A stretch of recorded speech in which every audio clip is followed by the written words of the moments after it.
एक लड़की जो वह पढ़ लिख कर कुछ बनना चाहती थी, लेकिन कुछ बदमाश लड़के उसके साथ ऐसा कर जाते हैं जिससे लड़की किसी को मुंह दिखाने लायक नहीं रहती है। तभी उसका एक साथी ऐसा कर जाता है जो एक मिसाल बन जाता है। दोस्तों, कहानी में आगे देखते हैं क्या हुआ है, लेकिन उसके पहले आप चैनल को सब्सक्राइब और कहानी वीडियो को लाइक करें ताकि आप सभी को ऐसी कहानियाँ सुनने को मिलती रहें। मैं बाराबंकी उत्तर प्रदेश की रहने वाली जया हूँ। मैं बहुत अधिक गोरी और मेरा फिगर बड़ा ही खतरनाक है।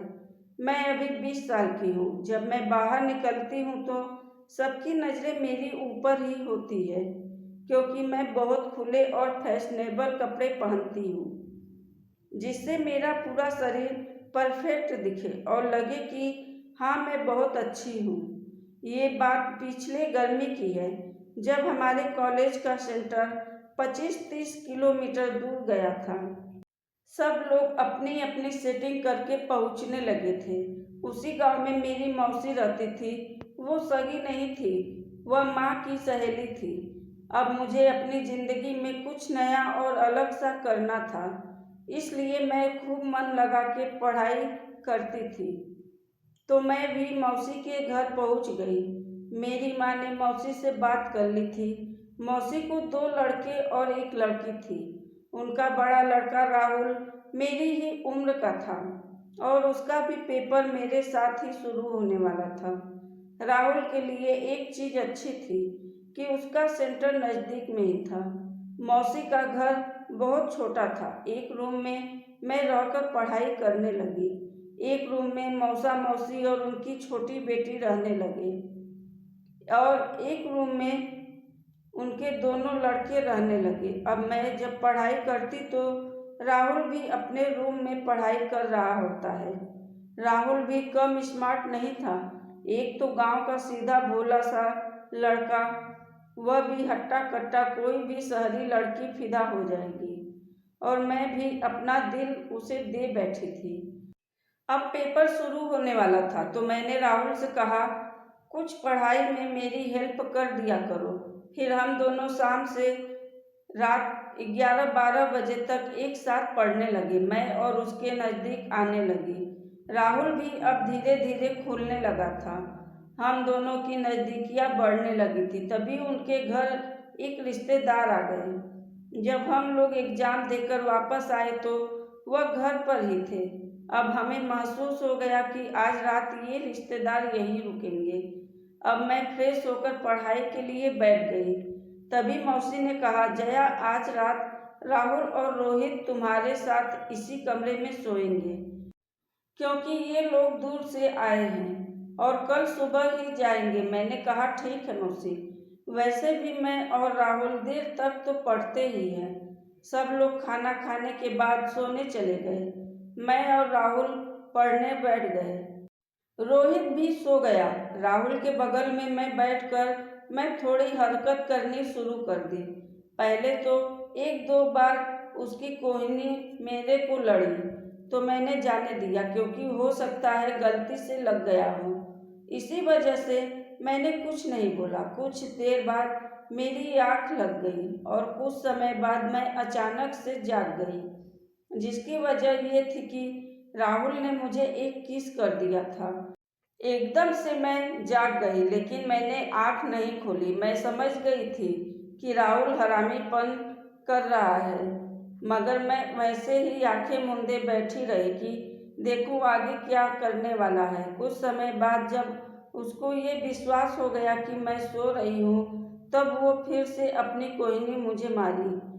राहुल तो मुझे शुरू से ही पसंद था, इसलिए मैं बस आंख बंद करके सोने का नाटक कर रही थी।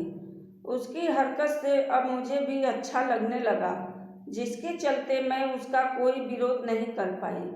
उसने मेरी रजामंदी समझ ली और मुझे उसकी इस हरकत से मेरे शरीर का तापमान एकाएक बढ़ गई और मैंने अपनी गर्दन उसके कंधे पर रख दी, जिससे उसको और आसानी हो जाए।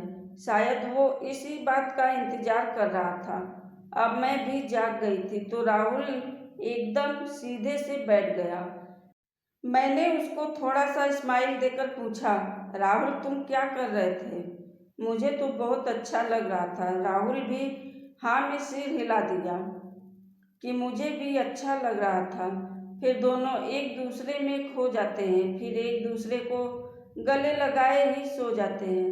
अब ये सिलसिला शुरू हो गया। एग्जाम खत्म होते होते जया और राहुल दोनों बहुत आगे निकल जाते हैं। जब एग्जाम खत्म हो गया तो अब मेरी तो बेचैनी बढ़ रही थी। उधर राहुल भी परेशान सा दिख रहा था। मैंने मौसी से कहा कि आप राहुल को मेरे साथ भेज दीजिए। राहुल मुझे घर छोड़कर चला आएगा। मौसी बोली ठीक है, अब तो छुट्टी भी हो गई है, ले जाओ। अब हम दोनों घर पहुंचते ही फ्रेश होकर घूमने निकल गए। लेकिन जब मैं और राहुल एक रेस्टोरेंट में नाश्ता कर रहे होते हैं तो कुछ आवारा बदमाश लड़के भी आ जाते हैं। बदमाश लड़के आते ही मुझे लेकर ऐसा कमेंट किए, मुझे तो बहुत बुरा लगा।